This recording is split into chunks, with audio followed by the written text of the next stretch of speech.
کسی شے کو چھوٹا سمجھنے کے لیے ضروری ہے کہ اسے دور سے دیکھا جائے یا غرور سے دیکھا جائے، ورنہ اگر اسے عزت سے دیکھا جائے تو وہی شے اپنے اندر ایک جہان رکھتی ہے۔ ایک ذرہ بے مایا اپنے اندر سرمایہ گرا مایا رکھتا ہے۔ ذرے کا دل چیرا گیا تو کتنے آفتاب لرز گئے۔ اسی طرح قطرے کے اندر وسعت بے قرار ہے۔ وہ اپنے دل ہی دل میں خود کو کلزم ساز سمجھتا ہے، بلکہ کلزم نواز سمجھتا ہے۔ وہ سمجھتا ہے کہ اس کے دم سے کائنات کی زندگی ہے، ہر شے کی زندگی پانی سے ہے، اور پانی کی اساس قطرہ ہے۔ یہ قطرے کا تصور ہے اپنے بارے میں۔ اسی طرح قلزم خود کو قطروں کا خالق و مالک سمجھتا ہے۔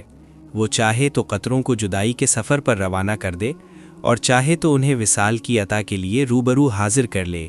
بہرحال یہ قطرے اور قلزم کا کھیل ہے۔ اصل اور اول کون ہے؟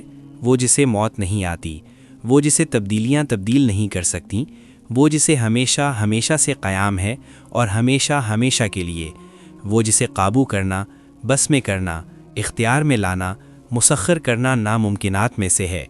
قلزم اپنی تنہائیوں اور مستیوں میں حی و قیوم ہے، لیکن قطرہ اپنی تنہا ذات میں بقا حاصل نہیں کر سکتا ہے۔